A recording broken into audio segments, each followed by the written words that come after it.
প্রিয় সপ্তম শ্রেণীর শিক্ষার্থীরা, অক্ষর স্কুলের পক্ষ থেকে তোমাদের আন্তরিক শুভেচ্ছা জানিয়ে শুরু করছি আজকের গণিত ক্লাস। আজ সমাধান করব 72 পৃষ্ঠার একক কাজ। মূল আলোচনায় যাওয়ার আগে অনুরোধ করবো, যারা এখন আমাদের চ্যানেলটি সাবস্ক্রাইব করেনি তারা সাবস্ক্রাইব করবে। পৃষ্ঠা 72, একক কাজ। 10টি করে গুণিতক নির্ণয়ের মাধ্যমে নিচের ভগ্নাংশগুলোর সাধারণ গুণিতক নির্ণয় করো, সেটির সাহায্যে লসাগু নির্ণয় করো।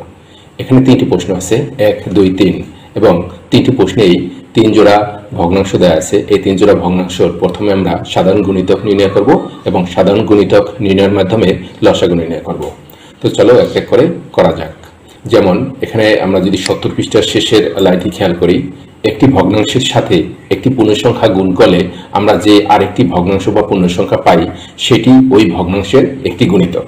যেমন আমরা যদি একটি ভগ্নাংশ নেই, যেমন 2/3, এই 2/3কে আমরা যদি 6 দ্বারা গুণ করি, 6 একটি পূর্ণসংখ্যা এবং 2/3 একটি ভগ্নাংশ। এখন এই ভগ্নাংশকে যদি একটি পূর্ণসংখ্যা 6 দ্বারা বা যে কোনো একটি পূর্ণসংখ্যা দ্বারা গুণ করা হয়, তাহলে যে পূর্ণসংখ্যা বা ভগ্নাংশ পাবো সেটি হচ্ছে এই ভগ্নাংশের গুণিতক। যেমন এখানে 2/3কে যদি 6 দ্বারা গুণ করা হয় তাহলে আমরা পাই 2 দুগুণে 4, কেননা এখানে 3 দ্বারা যদি 6কে ভাগ করা হয় তাহলে হবে 2, এবং এই 2 এবং এই 2 গুণ করলে হবে 4। তাহলে 4 একটি পূর্ণসংখ্যা যা 2/3 একটি গুণিতক। এইভাবে কোনো ভগ্নাংশের গুণিতক নির্ণয় করতে হয়। 10টি করে গুণিতক নির্ণয়ের মাধ্যমে নিচে ভগ্নাংশগুলো সাধারণ গুণিতক নির্ণয় করো, সেটির সাহায্যে লসাগু নির্ণয় করো। প্রথমে যে প্রশ্নটি আমরা সমাধান করব সেটি হচ্ছে 1/3 ও 1/5, এই দুইটি ভগ্নাংশ। এই দুইটি ভগ্নাংশ প্রথমে আমরা সাধারণ গুণিতক নির্ণয় করব, সেখান থেকে এটির লসাগু নির্ণয় করব। তো 1/3 এর গুণিতক এর আগেই আমরা দেখেছি যে কোনো ভগ্নাংশের গুণিতক কিভাবে নির্ণয় করা হয়। যেমন 1/3 এর 10টি গুণিতক যদি আমরা নির্ণয় করি, তাহলে 1/3কে পর্যায়ক্রমে 1 থেকে 10 সংখ্যাগুলো দ্বারা যদি আমরা গুণ করি, তাহলে যে পূর্ণসংখ্যা এবং ভগ্নাংশ পাবো সেই পূর্ণসংখ্যা এবং ভগ্নাংশ হচ্ছে 1/3 এর গুণিতক। এখানে 1/3কে যদি 1 দ্বারা গুণ করা হয় তাহলে আমরা পাবো 1/3, কেননা আমরা জানি যে কোনো ভগ্নাংশকে বা যে কোনো সংখ্যাকে যদি 1 দ্বারা গুণ করা হয় তাহলে ওই সংখ্যাটি হয়। তাহলে এখানে 1/3কে 1 দ্বারা গুণ করলে 1/3 হচ্ছে। তারপরে 1/3কে যদি আমরা 2 দ্বারা গুণ করি তাহলে হবে 2/3। আবার 1/3কে আমরা যদি 3 দ্বারা গুণ করি তাহলে পাবো 1, কেননা 3 দ্বারা 3কে ভাগ করলে হবে 1, 1 এবং 1 গুণ করলে হবে 1।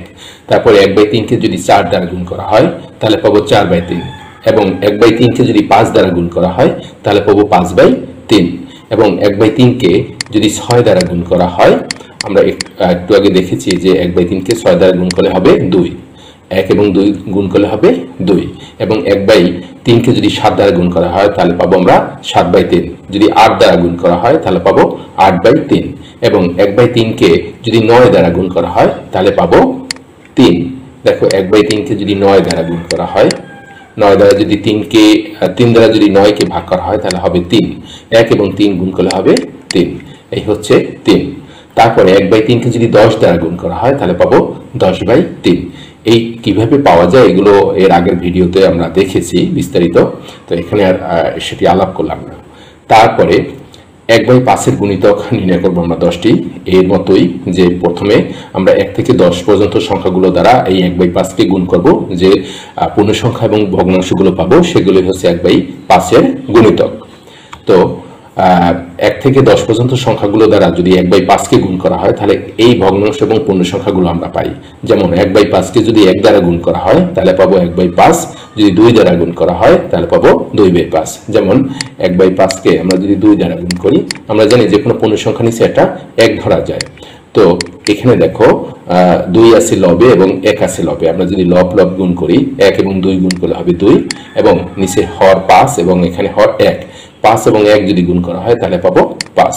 তাহলে 1/2কে যদি 2 দ্বারা গুণ করা হয় তাহলে আমরা পাবো 2/5, এবং 1/5কে যদি 3 দ্বারা গুণ করা হয় তাহলে পাবো 3/5, 4 দ্বারা গুণ করলে পাবো 4/5, এবং যদি 1/5কে যদি 5 দ্বারা গুণ করা হয় তাহলে পাবো 1।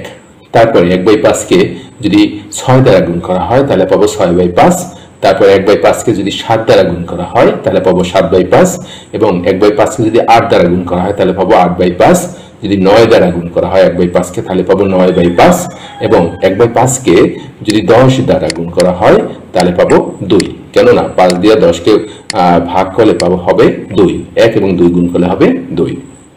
তো এখন আমরা এই যে 1/3 এবং 1/5 এর সাধারণ গুণিতক নির্ণয় করব। সাধারণ গুণিতক কিভাবে নির্ণয় করতে হয় বা কি সেটা আমরা আগেই জেনেছি। এর আগের ভিডিওগুলো যদি আমাদের না দেখে থাকো তাহলে সেখান থেকে দেখে আসতে পারো যে এই যে গুণিতকগুলো আছে 1/3 এবং 1/5 এর, সেখান থেকে যে ভিডিওগুলো কমন, অর্থাৎ যে ভিডিওগুলো উভয় সারিতে দেখা যায়, উভয়ের ভগ্নাংশে উভয়ের গুণিতকে দেখা যায়, সেগুলো হচ্ছে সাধারণ গুণিতক। যেমন এখানে 1/3 এর গুণিতক হচ্ছে 1 এবং 1/5 এর গুণিতক হচ্ছে 1। সুতরাং 1 এবং 1 এখানেও দেখা যাচ্ছে 1/3 এর গুণিতক হিসেবে এবং 1 কে 1/5 এর গুণিতক হিসেবেও দেখা যাচ্ছে। 1 হচ্ছে 1/3 এবং 1/5 এর সাধারণ গুণিতক। আবার এখানে 2, দেখো এখানে 1/3 এর গুণিতক হচ্ছে 2 এবং 1/5 এর গুণিতক হচ্ছে 2। তবে 2 উভয় জায়গায় দেখা যাচ্ছে 1/3 এবং 1/5 এর গুণিতক হিসেবে, সুতরাং 2 হচ্ছে 1/3 এবং 1/5 এর সাধারণ গুণিতক। এখন এই সাধারণ গুণিতক এর সাহায্যে লসাগু নির্ণয় করতে হবে। আমরা জানি লসাগুর পূর্ণরূপ হচ্ছে লঘিষ্ঠ সাধারণ গুণিতক। তো লঘিষ্ঠ সাধারণ গুণিতক মানে সবচেয়ে ছোট সাধারণ গুণিতক। এই যে সাধারণ গুণিতকগুলো আমরা পেলাম, যেমন 1/3 ও 1/5 এর সাধারণ গুণিতক পেলাম 1 এবং 2। দেখো 1 এবং 2 পেয়েছি। এখান থেকে সবচেয়ে ছোট যে সাধারণ গুণিতক সেটি হচ্ছে 1। সুতরাং 1/3 এবং 1/5 এর লসাগু হচ্ছে বা লঘিষ্ঠ সাধারণ গুণিতক হচ্ছে 1। আশা করছি তোমরা এটা বুঝতে পেরেছো। আর এটি বুঝতে পারলে সামনে যে দুইটি প্রশ্ন আছে সেগুলো তোমরা অনায়াসে বুঝতে পারবে। তারপরে যে 2 নং যে প্রশ্নটি আছে সেটি হচ্ছে 1/5 এবং 1/6। তো আমরা 1/5 এর 10টি সাধারণ গুণিতক নির্ণয় করব। আমরা জানি কিভাবে গুণিতক নির্ণয় করতে হয়। এই 1/5 কে যদি 1 থেকে 10 পর্যন্ত পূর্ণ সংখ্যা দ্বারা যদি গুণ করা হয়, তাহলে যে ভগ্নাংশ এবং পূর্ণ সংখ্যাগুলো আমরা পাবো সেগুলি হচ্ছে 1/5 এর গুণিতক। দেখো 1/5 কে যদি 1 দ্বারা গুণ করা হয় তাহলে পাবো 1/5, 2 দ্বারা গুণ করলে পাবো আমরা 2/5, যদি 3 দ্বারা গুণ করা হয় তাহলে পাবো 3/5, যদি 4 দ্বারা গুণ করা হয় 1/5 কে তাহলে পাবো 4/5, যদি 1/5 কে 5 দ্বারা গুণ করা হয় তাহলে পাবো 1, এবং 1/5 কে যদি 6 দ্বারা গুণ করা হয় তাহলে পাবো 6/5, এবং যদি 7 দ্বারা গুণ করা হয় পাবো 7/5, যদি 8 দ্বারা গুণ করা হয় 1/5 কে তাহলে পাবো 8/5, এবং 1/5 কে যদি 9 দ্বারা গুণ করা হয় তাহলে পাবো 9/5, এবং 1/5 কে যদি 10 দ্বারা গুণ করা হয় তাহলে পাবো 2। 5 দিয়ে যদি 10 কে আমরা ভাগ করি তাহলে হবে 2, 1 এবং 2 গুণ করলে পাবো 2। তারপরে 1/6 এর গুণিতক নির্ণয় করব 10টি। 1/6 কে আমরা 1 থেকে 10 পর্যন্ত যে পূর্ণ সংখ্যাগুলো আছে সেই পূর্ণ সংখ্যাগুলো দ্বারা গুণ করব। যেমন 1/6 কে যদি 1 দ্বারা গুণ করি তাহলে পাবো 1/6, যদি 2 দ্বারা গুণ করি 1/6 কে তাহলে পাবো 1/3। দেখো যদি 2 দ্বারা গুণ করা হয়, আমরা জানি যে কোনো পূর্ণ সংখ্যা নিচে একটা 1 ধরা যায়। তো এই যে 2 আছে লবে, এই 6 আছে হরে, এখন যদি আমরা ভাগ করি 2 দ্বারা 6 কে হবে 3। এখন দেখো উপরে আছে 1, তারপরে নিচে আছে 3 এবং 1 গুণ করলে হবে 3। তো 1/6 কে যদি 2 দ্বারা গুণ করা হয় তাহলে পাবো 1/3। এই হচ্ছে 1/3। আবার 1/6 কে যদি আমরা 3 দ্বারা গুণ করি, 1/6 কে আমরা যদি 3 দ্বারা গুণ করি, সেই একইভাবে যে এটা নিচে আমরা 1 ধরতে পারি 3 এর নিচে, তো এই 3 দ্বারা যদি 6 কে ভাগ করি তাহলে পাবো 2। তাহলে উপরে হচ্ছে 1, নিচে হচ্ছে 2 কে 2, মানে 1/2। 1/6 কে 3 দ্বারা গুণ করলে পাবো 1/2। আবার 1/6 কে যদি 4 দ্বারা গুণ করি তাহলে পাবো 1/6। কিভাবে দেখো, 1/6 কে আমরা 4 দ্বারা গুণ করলাম, এটা নিচে একটা 1 ধরতে পারি আমরা। এখন দেখো 4 দ্বারা 6 কে সরাসরি ভাগ করা যায় না। তো এমন একটা সংখ্যা দ্বারা দুইটি সংখ্যাকেই ভাগ করতে হবে যেন দুটি সংখ্যাকেই ভাগ করা যায়। যেমন 2 দ্বারা যদি 4 কে ভাগ করি তাহলে পাবো 2, এবং 6 কে যদি 2 দ্বারা ভাগ করি পাবো 3। তাহলে দেখো উপরে হচ্ছে 2 এবং 1 গুণ করলে হচ্ছে 2, এবং নিচে হচ্ছে 1 এবং 3 গুণ করলে পাবো 3। তো এখানে 1/6 কে যদি 4 দ্বারা গুণ করা হয় তাহলে পাবো 2/3। যদি 5 দ্বারা গুণ করা হয় তাহলে পাবো 5/6, যদি 6 দ্বারা গুণ করা হয় 1/6 কে তাহলে পাবো 1, যদি 7 দ্বারা গুণ করা হয় তাহলে পাবো 7/6, যদি 8 দ্বারা গুণ করা হয় তাহলে পাবো 4/3। দেখো 1/6 কে আমরা 8 দ্বারা গুণ করতেছি, যেহেতু সরাসরি গুণ ভাগ করা যাবে না 6 দ্বারা 8 কে। তো এখানে এমন একটা সংখ্যা আমরা নেব যেন উভয় সংখ্যাকে ভাগ করা যায় ওই সংখ্যাটা দ্বারা। যেমন 2 দ্বারা যদি 6 কে ভাগ করি হবে 3, এবং 2 দ্বারা যদি 8 কে ভাগ করি হবে 4। তাহলে দেখো 1/6 কে যদি 8 দ্বারা গুণ করা হয় তাহলে হবে উপরে হবে 4, মানে লবে থাকবে 4 এবং হরে থাকবে 3, 4/3। তারপরে 1/6 কে যদি 9 দ্বারা গুণ করা হয় তাহলে হবে 3/2। 1/6 কে আমরা 9 দ্বারা গুণ করলাম। সে অনুরূপভাবে দেখো এখানে 6 কে যদি আমরা 3 দ্বারা ভাগ করি তাহলে পাবো 2 এবং 9 কে যদি 3 দ্বারা ভাগ করি তাহলে পাবো 3, ভাগফল পাবো 3। তাহলে এখন 1 এবং 3 গুণ করলে পাবো 3 এবং 2 এবং 1 গুণ করলে পাবো 2। তার মানে 1/6 কে 9 দ্বারা গুণ করলে পাচ্ছি আমরা 3/2। আবার 1/6 কে যদি 10 দ্বারা গুণ করি তাহলে পাবো 5/3। 1/6 কে আমরা 10 দ্বারা গুণ করলাম, তো এখানে এই 6 কে আমরা যদি 2 দ্বারা ভাগ করি তাহলে পাবো 3, এই 10 কে আমরা যদি 2 দ্বারা ভাগ করি তাহলে পাবো 5। তাহলে লবে থাকছে এখানে 5, হরে থাকছে 3, তার মানে 5/3।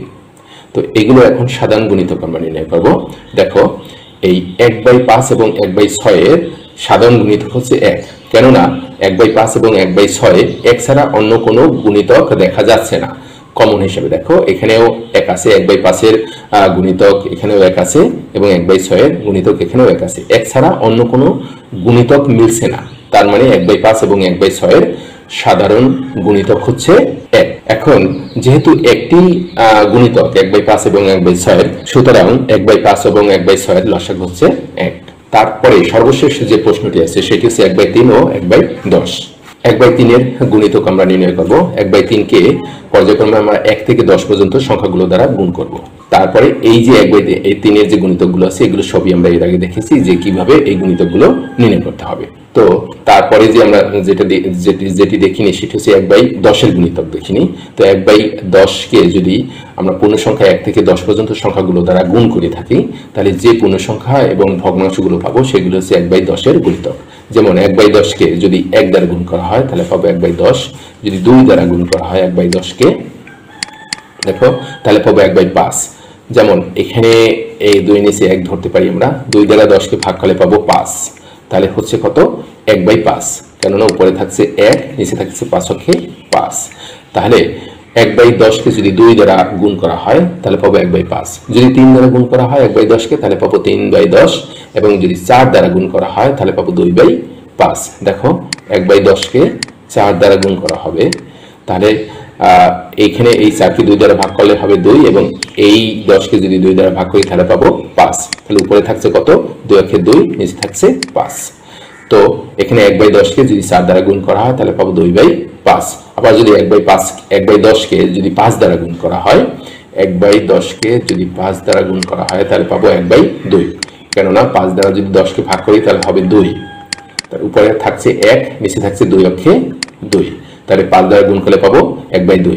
যদি 6 দ্বারা গুণ করি তাহলে পাবো 3/5। দেখো 1/10 কে যদি 6 দ্বারা গুণ করা হয়, তো এখানে আমরা এমন একটা সংখ্যা দিয়ে দুটি সংখ্যাই ভাগ করবো, জন্য দুটি সংখ্যাকেই ভাগ করা যায়। যেমন এখানে যদি 10 কে 2 দ্বারা ভাগ করি তাহলে পাবো 5, তাহলে পাবো 3, তাহলে উপরে হচ্ছে 3 অক্ষে 3, নিচে হচ্ছে 5 অক্ষে 5, 3/5। তারপরে 1/10 কে যদি 7 দ্বারা মানে গুণ করি তাহলে পাবো 7/10, যদি 8 দ্বারা গুণ করি 1/5 কে তাহলে পাবো 4/5। যেমন 1/10 কে আমরা যদি 8 দ্বারা গুণ করি, তো দেখো এখানে যদি 2 দ্বারা ভাগ করি 10 কে হলে 5, 4, তাহলে 4/5। তারপরে যদি 9 দ্বারা গুণ করি 1/10 কে তাহলে পাবো 9/10 এবং 1/10 কে যদি 10 দ্বারা গুণ করা হয় তাহলে পাবো 1, 10 দ্বারা 10 কে ভাগ করলে পাবো 1, 1 অক্ষে 1। তো এই হচ্ছে 1/3 এবং 1/10 এর গুণিতক আমরা বের করেছি। এখন এখান থেকে আমরা সাধারণ গুণিতক বের করব। দেখা যাচ্ছে 1/3 এবং 1/10 এর সাধারণ গুণিতক হচ্ছে 1, কারণ 1 ছাড়া অন্য কোনো গুণিতক নেই যেটা 1/3 এবং 1/10 উভয়ের সারিতেই গুণিতকগুলো আছে। সুতরাং 1/3 ও 1/10 এর সাধারণ গুণিতক হচ্ছে 1। যেহেতু একটি মাত্রই সাধারণ গুণিতক উভয় ভগ্নাংশের, সুতরাং 1/3 এবং 1/10 এর লসাগু হচ্ছে 1। তো আমরা এই 3টি প্রশ্নের সমাধান করলাম। আজকের ক্লাস এই পর্যন্তই। ভালো থাকবে সবাই। ধন্যবাদ সবাইকে।